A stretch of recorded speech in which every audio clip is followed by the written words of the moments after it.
মধ্যরাতের আয়না। রাত তখন প্রায় 2টো। হাসিব রবিন তার ছোট অ্যাপার্টমেন্টের জানালার ধারে বসে বাইরের বৃষ্টির দিকে তাকিয়েছিল।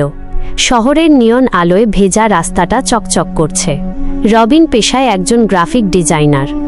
দিনের আলোয় সে স্ক্রিনের সামনে নিজেকে আটকে রাখলেও রাতের আঁধার নামলে তার ভেতরের অন্য এক সত্তা জেগে ওঠে, যে কিনা পুরাতন জিনিসপত্র, বিশেষ করে আয়নার প্রতি এক অস্বাভাবিক আকর্ষণ অনুভব করে।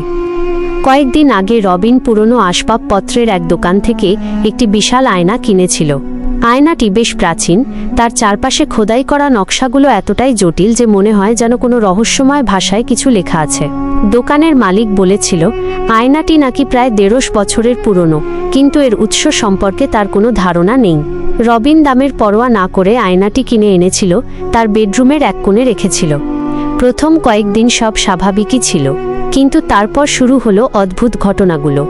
রাতের বেলা যখন রবিন ঘুমিয়ে থাকত তখন সে স্বপ্ন দেখত। স্বপ্নের মধ্যে আয়নার সামনে একজন বৃদ্ধ লোক দাঁড়িয়ে আছে। লোকটার মুখ দেখা যায় না, শুধু মনে হয় সে ফিসফিস করে কিছু বলছে। রবিন চেষ্টা করত কথাগুলো শুনতে, কিন্তু যতবারই সে মনোযোগ দিত ততবারই শব্দগুলো অস্পষ্ট হয়ে যেত।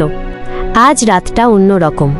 বৃষ্টির সাথে হালকা বাতাস বইছে, জানালার কাঁচের ওপর বৃষ্টির ফোঁটাগুলো যেন কোনো অদ্ভুত সুর সৃষ্টি করছে। রবিন তার ল্যাপটপ বন্ধ করে বিছানায় গেল, কিন্তু ঘুম আসছিল না। হঠাৎ তার মনে হলো আয়নার দিকে তাকিয়ে আছে কেউ। সে ধীরে সুস্থে পাশ ফিরল। অন্ধকার ঘরে আয়নাটা যেন অন্যরকম জ্বলছে, তার ভেতরের প্রতিবিম্বটা কেমন যেন অস্পষ্ট। রবিন বিছানা থেকে নেমে আয়নার দিকে এগিয়ে গেল। যত সে কাছে যাচ্ছে তত আয়নার ভেতরের ছবিটা পরিষ্কার হচ্ছে, কিন্তু সেটা তার নিজের প্রতিচ্ছবি নয়। আয়নার ভেতরে আবছা আলোয় একজন নারী দাঁড়িয়ে আছে। তার পরনে পুরনো দিনের শাড়ি, চুলগুলো এলোমেলো। নারীটি হাসছে, তবে সেই হাসিটা কেমন যেন ফাঁপা, প্রাণহীন। রবিনের বুকের ভেতরটা ধুকপুক করে উঠল। সে স্পষ্ট দেখতে পাচ্ছে আয়নার ভেতরে সেই নারী তার দিকে তাকিয়ে হাসছে। রবিন নিজের চোখ কচলে নিল, ভাবল হয়তো ঘুমের ঘোর, কিন্তু না, নারীটা তখনও সেখানে হাসছে। কে তুমি? রবিন ফিসফিস করে বলল। আয়নার ভেতরে নারীটি কিছু বলল না, শুধু তার হাতটা বাড়িয়ে দিল আয়নার কাঁচের দিকে। রবিন অনুভব করল একটা শীতল স্রোত যেন তার হাতের ওপর দিয়ে বয়ে গেল। আয়নার কাঁচ ভেদ করে যেন কেউ তার হাত ধরছে। হঠাৎ করেই আয়নার ভেতরের নারীর মুখের হাসিটা আরও চওড়া হলো। তার চোখের কোণায় এক ফোঁটা অশ্রু দেখা গেল, যা দ্রুত তার গাল বেয়ে নিচে নেমে এল। নারীটি কিছু একটা বলার চেষ্টা করছে। রবিন তার কথাগুলো শোনার জন্য কান পাতল। আমাকে মুক্তি দাও, মুক্তি দাও, নারীটির ফিসফিসানি রবিনের কানে এল। রবিনের গা ছমছম করে উঠল। এ কি শুনছে সে? আয়নার ভেতরে একজন আত্মা বন্দী। সে দ্রুত পিছিয়ে গেল, তার সারা শরীর কাঁপছে।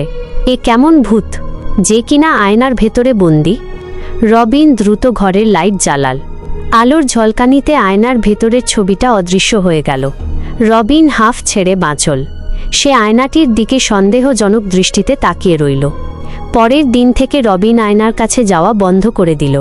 সে ভাবল এটা তার মনের ভুল, কিন্তু রাতের আঁধার নামলেই সে আবার সেই নারীর ফিসফিসানি শুনতে পেত। মুক্তি দাও, মুক্তি দাও।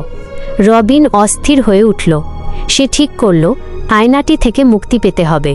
সে এটিকে বিক্রি করার চেষ্টা করল, কিন্তু কেউ এটি কিনতে রাজি হলো না। সবাই বলল আয়নাটা নাকি অশুভ। একদিন রাতে রবিন সিদ্ধান্ত নিল সে আয়নাটি ভাঙবে।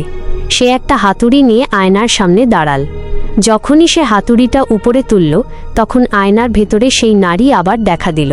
এবার তার চোখে কোনো হাসি নেই, শুধু এক গভীর যন্ত্রণা। তুমি আমাকে মারতে পারবে না, আমি আয়না নই, আমি এর শক্তি। আমার আত্মা এই আয়নার সাথে বাঁধা, নারীটি ফিসফিস করে বলল। রবিন হাতুড়ি নামিয়ে ফেলল।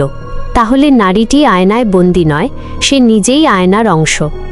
রবিন বুঝতে পারল এটা কোনো সাধারণ ভূত নয়, এ হলো এক অভিশপ্ত আত্মা যা আয়নার রূপে আবদ্ধ। যে আয়নাটিকে নিজের করে নেয় সেও এই অভিশাপের অংশীদার হয়। রবিন জানত না এই অভিশাপ থেকে মুক্তির উপায় কি। সে শুধু রাতের পর রাত আয়নার দিকে তাকিয়ে থাকে আর সেই নারীর ফিসফিসানি শুনতে পায়। হাসিব রবিন এখন এক নতুন ধরনের ভৌতিক গল্পের শিকার, যেখানে সে নিজেই শিকারী নয়, বরং শিকার। তার কাছে এখন সেই আয়নাটি আর কোনো প্রাচীন আসবাব নয়, বরং এক জীবন্ত অভিশাপ, যার থেকে মুক্তির কোনো পথ নেই। গল্পটি কেমন লাগলো?